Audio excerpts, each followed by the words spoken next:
How did a meaningless holiday kiss turn into divorce papers on New Year's morning? After he smiled at midnight, let me swear it was nothing, then quietly pulled out screenshots, timestamps, and one detail I never thought he'd notice. The champagne flute slipped from my fingers as I watched my husband Jonah's face turn to stone.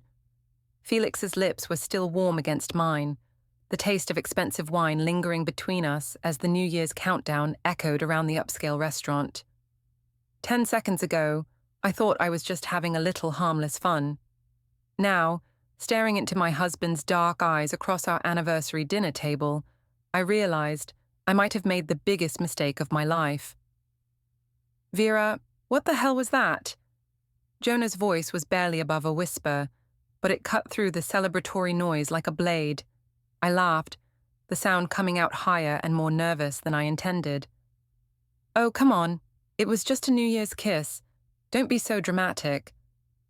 I reached for his hand across the table, but he pulled it away. "Honey, you're seriously overreacting. It meant absolutely nothing."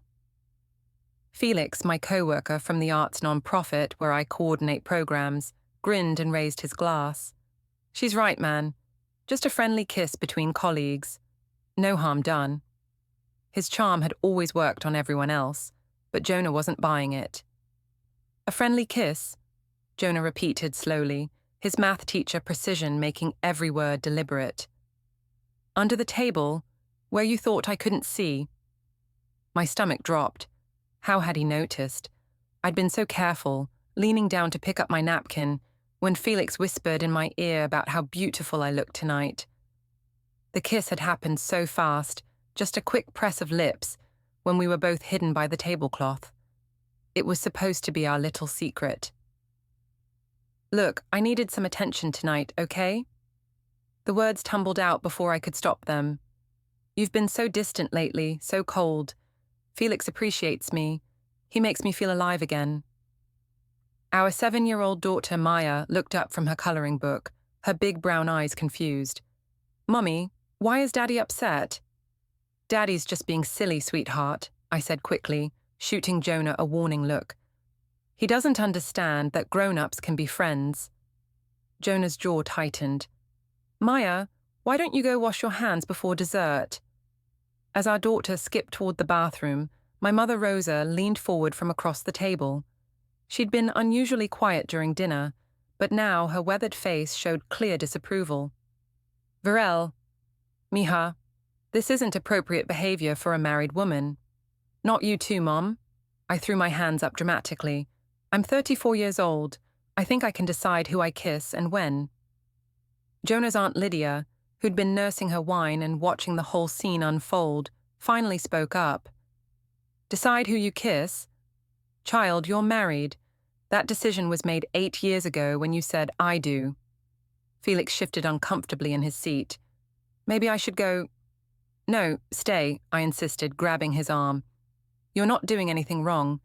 These people just don't understand modern relationships." That's when I noticed Nate Collins, our family friend who worked at the same non-profit, holding up his phone. The little red recording light was blinking. "Nate, are you seriously filming this?" I demanded. He shrugged, not lowering the phone. "This is pure gold, Vira. The drama, the family tension. My followers are going to eat this up." "Turn that thing off," Jonah said quietly, but Nate was already posting to his social media accounts. I watched in horror as the notification ping started immediately. Comments, shares, reactions. Within minutes, our private family moment had become public entertainment. "This is insane," I muttered, but part of me felt a strange thrill. People were paying attention to me, talking about me. When was the last time I'd felt this relevant? Felix leaned close to my ear. "You look incredible when you're passionate like this. Your husband doesn't know what he has." I felt a flush of validation. Finally, someone who saw my worth. Jonah stood slowly, placing his napkin on the table with characteristic precision. "Maya, we're leaving." "But we haven't had cake yet," Maya protested as she returned from the bathroom. "We'll get cake at home, sweetheart." His voice was gentle with her, but when he looked at me, his eyes were ice. Vira, we'll talk about this later. There's nothing to talk about, I called after him as he helped Maya with her coat. It was just a stupid kiss.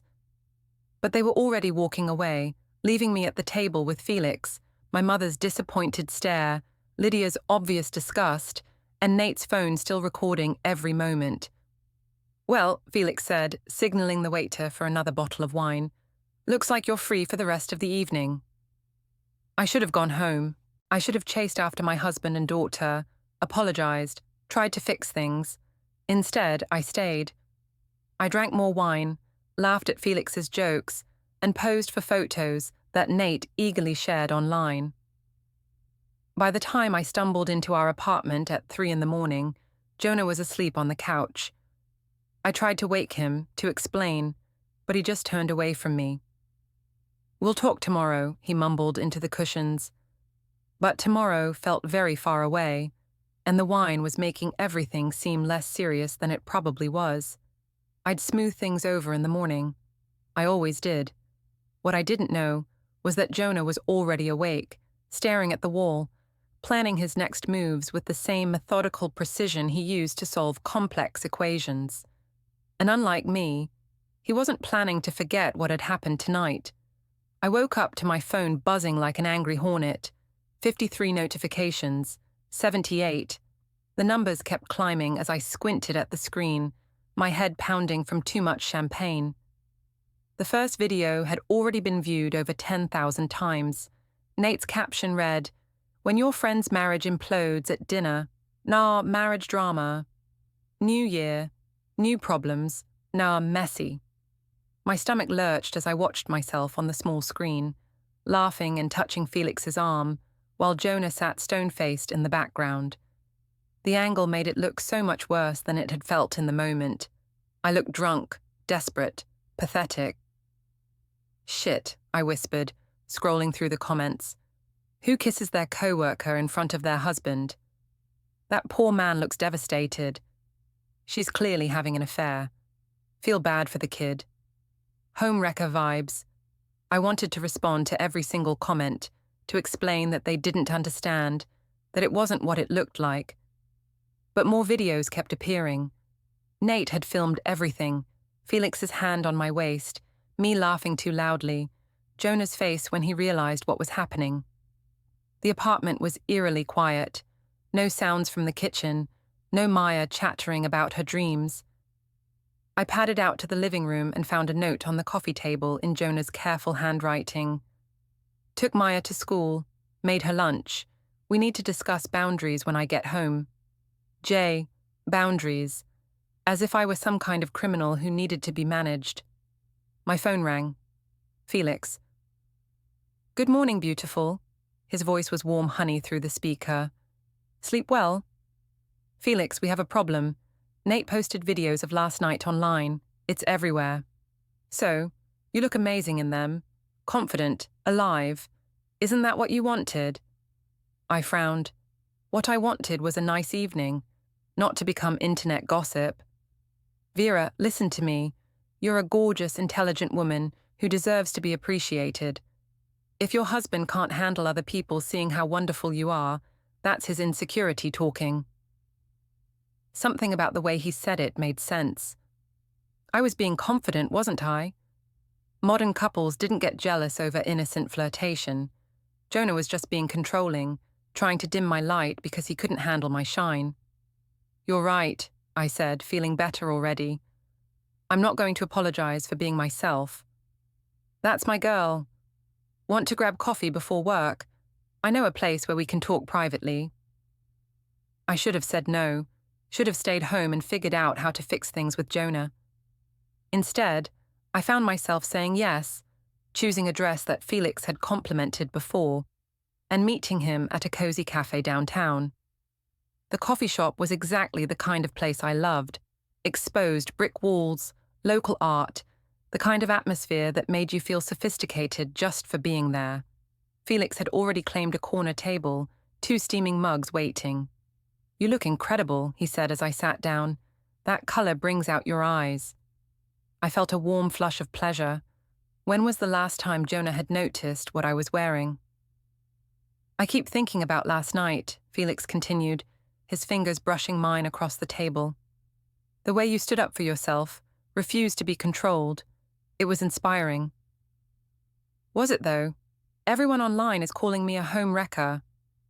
Everyone online doesn't know you like I do. They don't see how your husband takes you for granted, how he tries to make you small so he can feel big. I thought about Jonah's cold silence this morning, his formal note with its talk of boundaries. He does do that, doesn't he? Always acting like I'm the problem. Exactly. You deserve someone who celebrates your spirit, not someone who tries to crush it. Felix's hand covered mine completely now, warm and reassuring. I should have pulled away, but it felt so good to be wanted, to be seen as desirable instead of difficult. I should probably get to work, I said reluctantly. Of course, but Vira, don't let him make you feel guilty for being human. You did nothing wrong. The non-profit office buzzed with unusual energy when I arrived. Conversation stopped when I walked by. Colleagues who usually greeted me warmly suddenly found their computer screens fascinating. My assistant Marina pulled me aside near the copy machine. Girl, you need to see this. The videos are everywhere. Quiet New Year, New Problems is trending. She showed me her phone. The original video had been shared hundreds of times, spawning reaction videos, commentary, even memes. Someone had made a GIF of Jonah's expression with the caption, "When you realize your wife is for the streets." This is insane, I muttered. It was just a kiss. Vira, honey, I love you, but optics matter, especially in our line of work. We deal with families, with children's programs. This doesn't look good. Before I could respond, my phone rang. The executive director's office. Vira, could you come see me, please? Linda's voice was carefully neutral. The walk to Linda's office felt like a death march.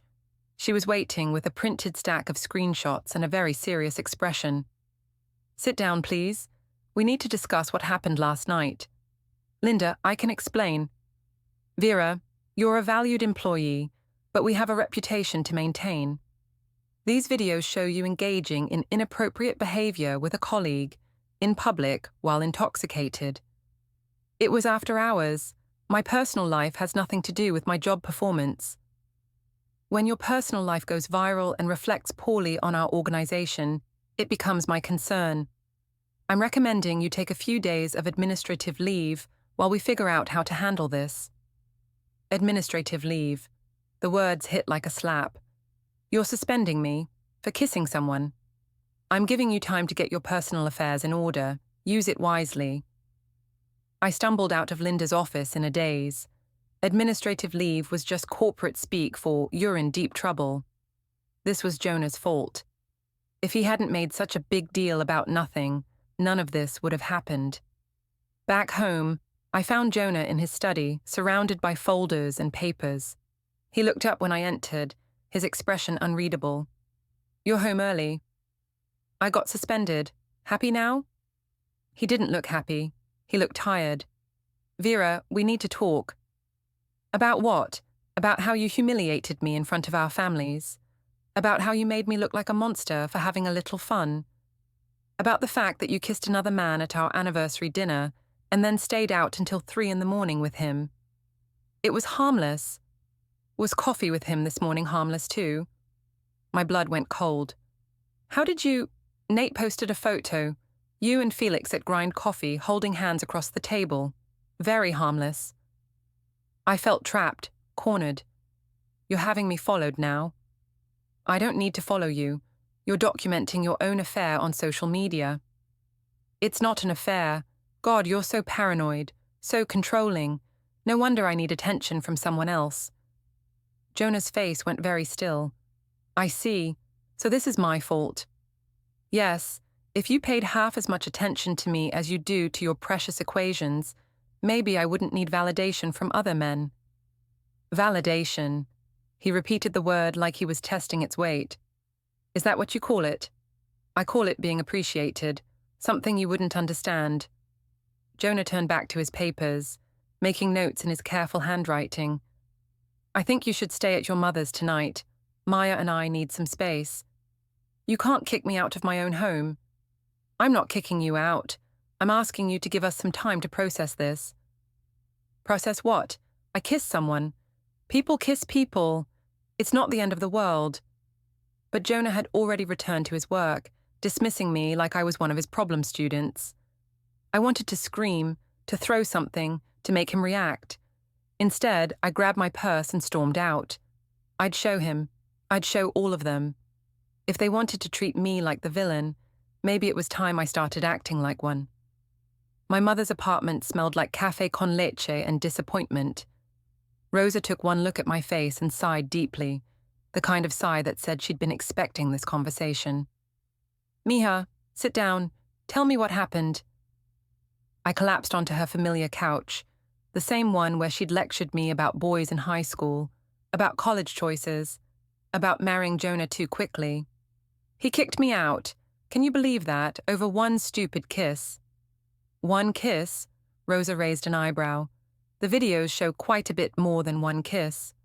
Not you too, Mummy. I thought you'd be on my side. I'm always on your side, but that doesn't mean I have to agree with your choices. Vira, you have a good husband, a beautiful daughter, a career. Why are you throwing it all away for this man, Felix? I'm not throwing anything away. I need to feel alive again. Jonah makes me feel invisible. Rosa sat beside me, her weathered hands gentle as they smoothed my hair. Invisible? That man works 2 jobs to give you the life you want. He helps with Maya, does half the housework, never complains when you spend money on your art classes or expensive clothes. How is that making you invisible? It's not about money, Mom. It's about passion, about feeling desired. And this Felix makes you feel desired. Yes, he sees me as a woman, not just a wife and mother. He appreciates my mind, my creativity. And what does he want in return? I hesitated. What do you mean? Men like Felix, Mia, they don't appreciate married women out of the goodness of their hearts. They want something. What does he want? Before I could answer, my phone buzzed with a text from Felix. Missing you already. Can't stop thinking about this morning. You're incredible. I felt that familiar warm flush, the validation I craved. He wants me to be happy. Rosa read the text over my shoulder and frowned. He wants you to be available. There's a difference. I spent the night tossing and turning on my childhood bed, surrounded by old dance recital trophies and high school photos. Every time I closed my eyes, I saw Jonah's face at the restaurant, the way he'd looked at me like I was a stranger. But by morning, my resolve had hardened. I wasn't going to grovel. I wasn't going to pretend I'd done something terrible when all I'd done was kiss someone who appreciated me. I dressed carefully for the office, a red dress that Felix loved, the one that made me feel powerful. If everyone was going to stare anyway, I might as well give them something worth looking at. The non-profit office felt different when I returned from my forced leave. Conversations died when I walked by. Marina gave me a sympathetic smile but didn't approach. Even the security guard avoided eye contact. Felix was waiting by my desk with coffee and a warm smile. There's my beautiful warrior. How are you holding up? Better now that you're here, I said, accepting the coffee gratefully. I've been thinking about what you said, about feeling trapped in your marriage. Maybe it's time to consider what you really want. What I want. Freedom, passion, a life where you don't have to apologize for being yourself. His hand found mine. A life with someone who truly sees you. The words sent a thrill through me. Someone was finally offering me what I deserved. Felix, I'm still married. Are you though, really? When's the last time your husband made you feel the way I do? I thought about Jonah's cold silence, his formal notes, his complete lack of passion. It's been a long time. Then maybe it's time to stop pretending. Life is short, Vira. Don't waste it on someone who doesn't appreciate what he has. That evening, there was a donor event at an upscale rooftop venue downtown. I'd been planning it for months. A chance for major contributors to mingle with our staff and see the impact of their donations. Under normal circumstances, I would have been nervous, focused on every detail. Instead, I felt reckless. I wore a black cocktail dress that hugged every curve, paired with heels that made me feel 6 feet tall. Felix met me at the elevator, looking devastatingly handsome in his dark suit. "You're going to be the most beautiful woman here," he murmured, his hand settling possessively on my lower back. The rooftop was transformed with twinkling lights and elegant decorations. Donors mingled with staff, champagne flowed, and the city sparkled below us. It should have been perfect. Then I saw Jonah. He stood near the bar in his best suit, the one I'd helped him pick out for our wedding. Maya wasn't with him, probably at his Aunt Lydia's house. His eyes found mine across the crowded space, and for a moment the world stopped. "What is he doing here?" I whispered to Felix. "Probably trying to keep an eye on you. Controlling husbands do that." But something in Jonah's expression didn't look controlling. It looked sad, resigned, like he was saying goodbye. I lifted my chin defiantly. If he wanted to watch, I'd give him something to see. I stayed close to Felix all evening, laughing at his jokes, touching his arm, playing the part of an available woman. When he pulled me onto the small dance floor, I melted into his arms, very aware of the cameras, the whispers, the way Jonah stood perfectly still by the bar. "Everyone's watching us," I murmured against Felix's ear. "Good. Let them see what passion looks like." Nate appeared with his ever-present phone, capturing every moment. "This is even better than New Year's. You two are like a movie." I posed for his camera, Felix's arms around me, both of us laughing like we shared the most wonderful secret. In the background, I could see Jonah checking his watch, making notes in a small notebook. "Your husband looks like he's taking inventory," Felix observed. "He's always doing that. Everything has to be documented, categorized, filed away. It's exhausting." "You deserve spontaneity, adventure, someone who lives in the moment instead of planning every second." As the evening wound down, I felt triumphant. I'd shown everyone that I was desirable, that I had options. Jonah could sit there with his notebook and his disapproval, but I was living my life. Felix walked me to my car, his hands gentle on my face as he kissed me goodnight. Not a quick, hidden kiss this time, but a real one, slow and deliberate and very public. "Think about what I said," he whispered, "about choosing the life you really want." I drove back to my mother's apartment feeling electric, alive in a way I hadn't felt in years. My phone buzzed with notifications, more photos, more videos, more proof that I was worth paying attention to. It wasn't until I was lying in my childhood bed again that I realized I hadn't thought about Maya all evening. My daughter, who was probably wondering why Mommy wasn't home, why Daddy looked so sad, why everything felt different. But I pushed the guilt away. Maya would understand when she was older. She'd be proud that her mother chose passion over settling, that I refused to disappear into suburban mediocrity. I fell asleep planning my next move, already anticipating the thrill of tomorrow's attention. I had no idea that while I was dreaming of freedom and passion, Jonah was at home, methodically documenting every photo, every video, every piece of evidence that would soon change everything. Sunday dinner at Rosa's had been a family tradition for as long as I could remember. The small apartment would fill with the sounds of conversation, Maya's laughter, and the clatter of dishes being passed around the crowded table. This week felt different from the moment I walked in. Jonah was already there with Maya, helping my mother set the table. My daughter ran to me with a bright smile, but I noticed how quickly she returned to Jonah's side, like she was anchoring herself to the most stable parent in the room.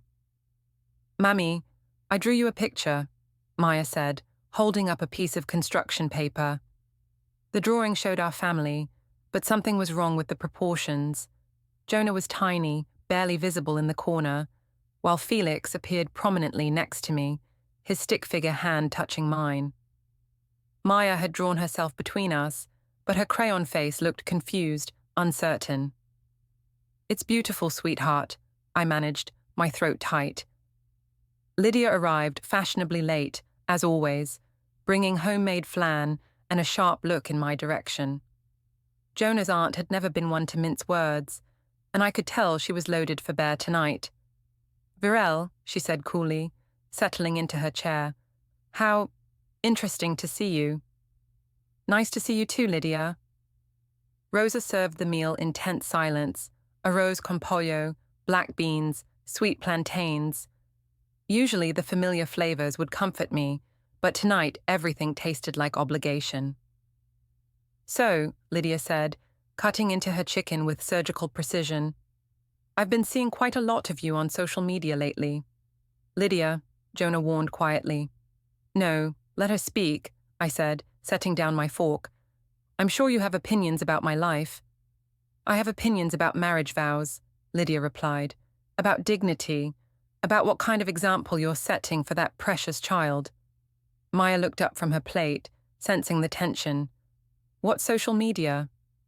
"Nothing for you to worry about, baby," I said quickly. "It's where your mother posts pictures of herself with men who aren't your father," Lydia continued, ignoring my glare. "That's enough," Jonah said, his voice sharp. But Lydia was just getting started. 8 years ago, I watched you promise to forsake all others. Was that just words to you?" "You don't understand the situation," I shot back. "You don't know what it's like to feel invisible in your own marriage." "Invisible?" Lydia laughed bitterly. "Child, you're the most visible woman in Miami right now. Everyone's talking about you." "Good. Maybe it's time people paid attention to me instead of just assuming I'll quietly disappear into the background." Rosa finally spoke up. "Mija, attention isn't always a good thing." Says the woman who's been married to the same man for 40 years. When's the last time you felt passionate about anything? The words hung in the air like a slap. Rosa's face crumpled slightly, and I immediately regretted them. "Passion," Lydia repeated slowly. "Is that what you call making a fool of yourself online?" "I call it living authentically, something this family wouldn't understand." Jonah had been silent through most of the exchange, methodically eating his dinner while making occasional notes in that damn notebook.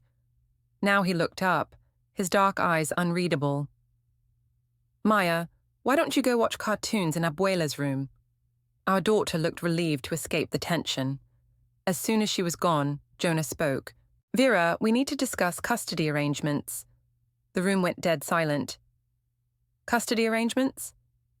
"For Maya, I think it's best if she stays with me during the week. You can have weekends, supervised visits initially." "Supervised visits? Are you insane? She's my daughter." "She's our daughter, and right now your behavior is confusing and frightening her." "My behavior?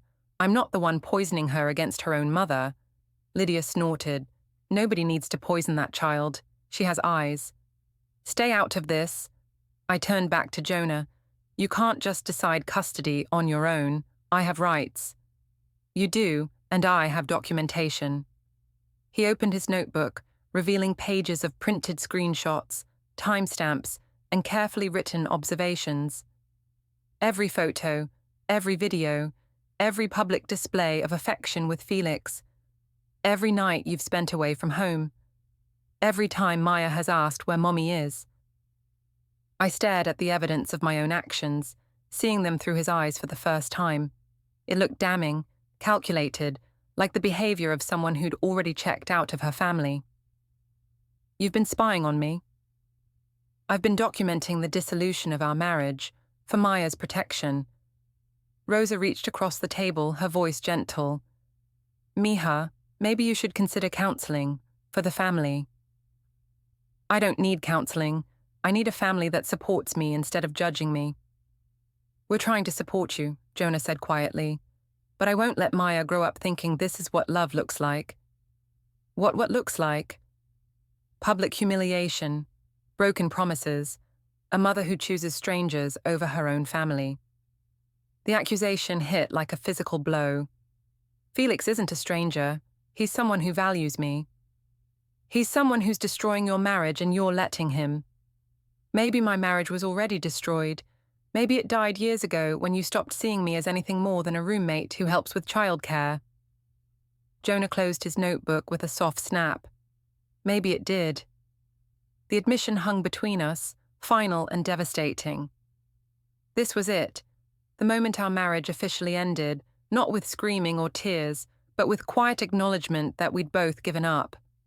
"Fine," I said, standing abruptly. "If that's how you want it." "It's not how I want it, Vira. It's how it is." I grabbed my purse, kissed Maya goodbye, and left my family sitting around the dinner table. In the parking lot, I called Felix, needing to hear his voice, needing someone to remind me that I wasn't the villain in this story. "How did it go?" he asked. "Terrible. They all hate me. Even my own mother thinks I'm wrong." Families resist change. They want to keep you small, controllable. But you're bigger than that now. Jonah wants custody of Maya. Then fight him. Show him you won't be bullied. What if he's right, though? What if I am a terrible mother? Vira, listen to me. You're a passionate, beautiful woman who refuses to settle for less than she deserves. That's not terrible. That's inspiring. His words soothed the raw edges of my guilt. He was right. I was fighting for something real, something authentic. If my family couldn't understand that, it was their loss. But as I drove through the Miami night, I couldn't shake the image of Maya's drawing, her confused little face caught between parents who couldn't even sit in the same room anymore. For the first time since this all started, I wondered if feeling alive was worth the cost.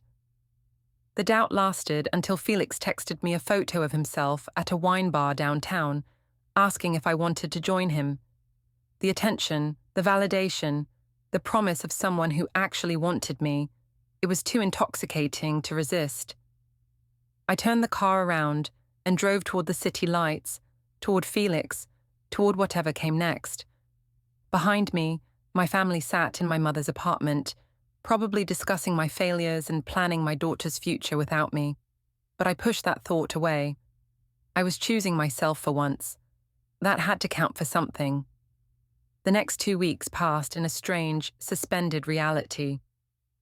I moved back into our apartment, but Jonah and I existed like polite strangers sharing space. He slept in his study, emerging only for coffee and brief conversations about Maya's schedule. The house felt like a museum of our former life, photos still on the walls, shared belongings gathering dust, everything familiar but wrong. Maya seemed to sense the change. She stopped running to me with her daily stories, instead gravitating toward Jonah with a quiet intensity that broke my heart. When I tried to help with homework or bedtime routines, she'd politely ask for Daddy instead. She's just confused, I told myself, but the rejection stung. Felix and I had settled into a routine of coffee dates and long lunches, stolen moments that felt like the bright spots in increasingly grey days. He listened to my frustrations about Jonah's coldness, Maya's distance, my family's disapproval. He made me feel understood, desired, alive. "You're wasted on them," he said over lunch at an upscale bistro downtown. "They don't appreciate what they have." "Sometimes I think about what it would be like," I admitted, "if I just left, started over." With me? The question hung between us, loaded with possibility. Maybe. "I'd take care of you, Vira. Really take care of you. You'd never feel invisible again." It was a beautiful fantasy.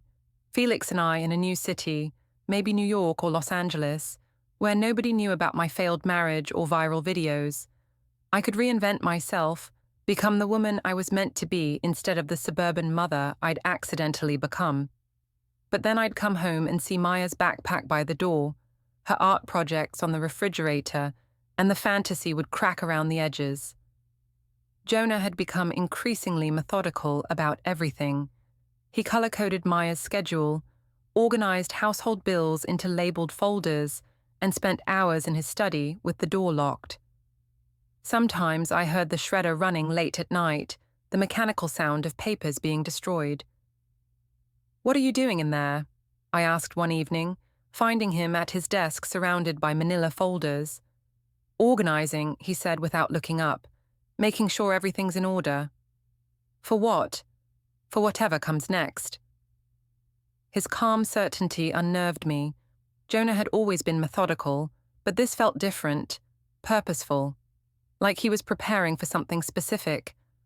I tried to search his computer one afternoon while he was at work, but he'd changed all his passwords.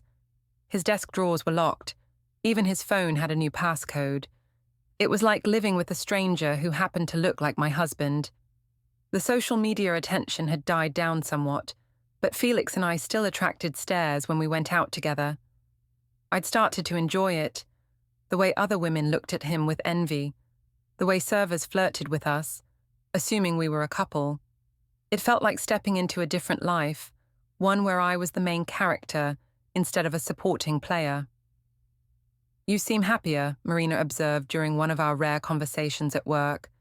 "More yourself." "I am myself, for the first time in years." "And Jonah, how's he handling everything?" I shrugged. "He's Jonah.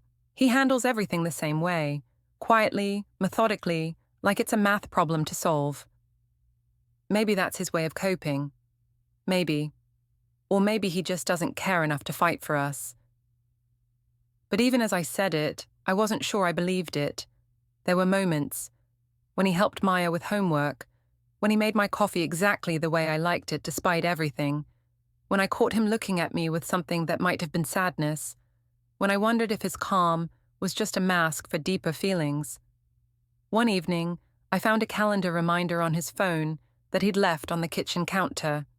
Thursday, 10 a.m., Courthouse. My blood went cold. Courthouse could only mean one thing. I confronted him that night as he was getting ready for bed in his study. "Are you filing for divorce?" He looked up from his book, his expression unreadable. Would it matter if I was? Of course it would matter. Maya, the house, our life together. Doesn't any of that mean anything to you? It meant everything to me. Past tense. "So that's it? You're just giving up?" "I'm not giving up, Vira. I'm accepting reality. You've made your choice. I'm making mine." "What choice?" "I chose to feel alive again. I chose to stop disappearing." "You chose Felix. Everything else is just details." The accusation hung between us, and I realized I couldn't deny it anymore. I had chosen Felix, his attention, his validation, his promise of a different life. The only question was whether I was brave enough to admit it. "Maybe I did," I said quietly. Jonah nodded like I'd confirmed something he already knew. "Then we understand each other."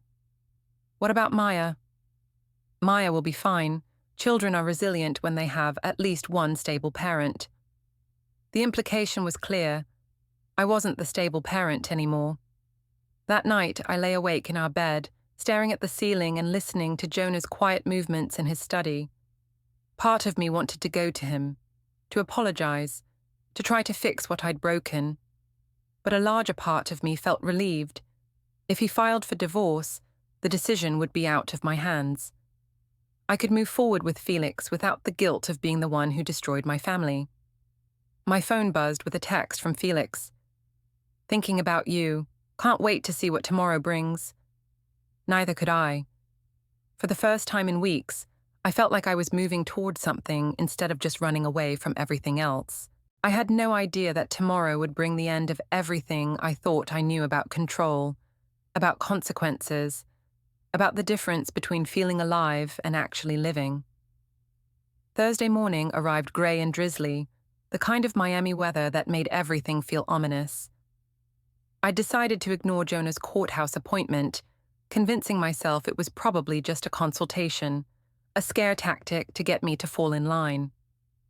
Instead, I met Felix at our usual cafe for what had become our morning ritual. He looked particularly handsome in a charcoal suit, his hair perfectly styled, his smile warm and inviting. "You look beautiful today," he said, kissing my cheek as I sat down. "That dress is incredible on you." I'd chosen the red one he loved, the one that made me feel powerful and desirable. If Jonah wanted to play games with lawyers and courthouse visits, I'd show him exactly what he was losing. "I have an idea," Felix said, sliding his phone across the table. "Let's take some photos. Really good ones. Show everyone how happy you are." "Felix, I don't know." The last photos caused so much drama. Exactly, which means people are paying attention. Your husband thinks he can control the narrative, but you have power too. Use it. He was right. I was tired of being reactive, tired of letting Jonah dictate the terms of our separation. It was time to take control of my own story. We spent an hour posing around the cafe and the nearby courthouse steps, of all places. Felix's arm around my waist, my hand on his chest, both of us laughing like we shared the most wonderful secret. The irony of the location wasn't lost on me. If Jonah wanted to meet with lawyers in this building, he'd see exactly where my priorities lay. Perfect, Felix murmured, reviewing the photos on his phone. You look radiant. Free. I did feel free. For the first time in months, I felt like I was choosing my own path instead of just reacting to everyone else's expectations. That's when I saw him. Jonah stood at the top of the courthouse steps, no longer alone. A man in a grey blazer stood beside him, clearly a lawyer or court official. But it was Jonah's expression that stopped my heart. He wasn't angry or hurt or desperate. He looked peaceful, resolved, like a man who'd finally made a difficult decision and found peace with it. Vira, he called out, his voice carrying clearly across the plaza. Felix's hand tightened protectively on my arm. You don't have to talk to him. But something in Jonah's tone made me walk toward him, my heels clicking against the wet concrete.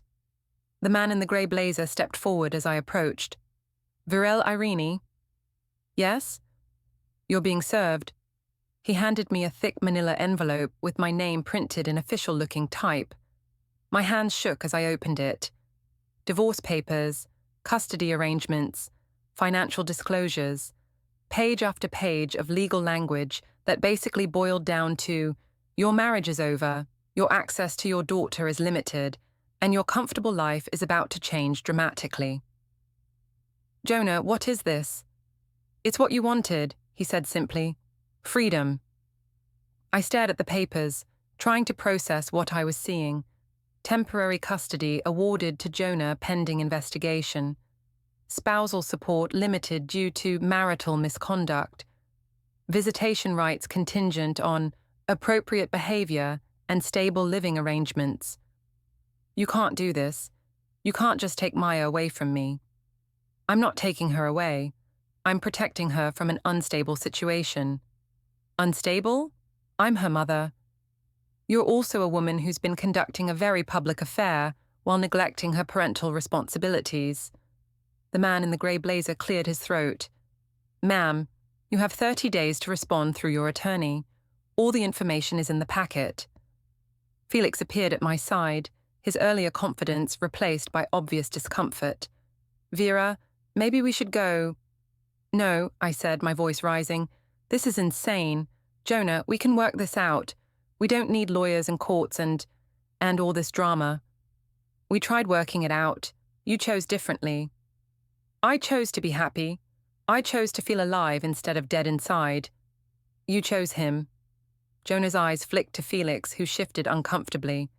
That's fine, but choices have consequences. This is about revenge, isn't it? You can't stand that someone else wants me. This is about Maya, about giving her a stable home with a parent who puts her needs first. The words hit like a slap, because somewhere deep down, I knew they were true. When was the last time I'd put Maya's needs before my own desire for attention, for validation, for Felix's intoxicating presence?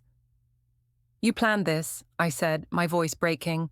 All those folders, all that organizing. You've been planning to destroy me. I've been documenting reality. Every photo you posted, every public display with Felix, every night you chose him over your family. I didn't destroy anything, Vira. I just kept track of what you were destroying yourself. A small crowd had gathered, drawn by the drama playing out on the courthouse steps. I saw phones being raised, cameras recording, social media posts being crafted in real time. In a few hours, this moment would be viral too, not as the confident, liberated woman I'd tried to portray, but as the abandoned wife being served divorce papers in public. Jonah, please, We can fix this. I can change. But he was already walking away, his lawyer beside him, leaving me standing on the courthouse steps with a manila envelope full of the end of my life. Felix put his arm around me, but for the first time, his touch felt wrong. Hollow, like a consolation prize instead of a victory. "Come on," he said quietly. "Let's get out of here." As we walked back to his car, I caught a glimpse of myself in a storefront window, a woman in a red dress, clutching divorce papers, being comforted by a man who wasn't her husband. I looked exactly like what I was, someone who'd gambled everything on passion and lost. My phone was already buzzing with notifications. The photos from this morning, the courthouse scene, the divorce papers. It was all being shared, commented on, dissected by strangers who thought they knew my story. But for the first time since this all started, I wasn't sure I knew my story anymore either. Felix drove me back to the apartment in silence.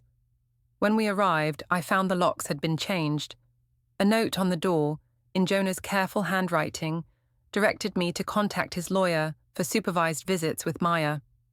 I stood on the doorstep of what used to be my home, holding the keys that no longer worked, and finally understood what I'd really chosen. Not freedom or passion or authentic living. I'd chosen to be alone. Felix cleared his throat behind me. "Vira, about us. Maybe we should take some time to figure things out. This is all moving pretty fast."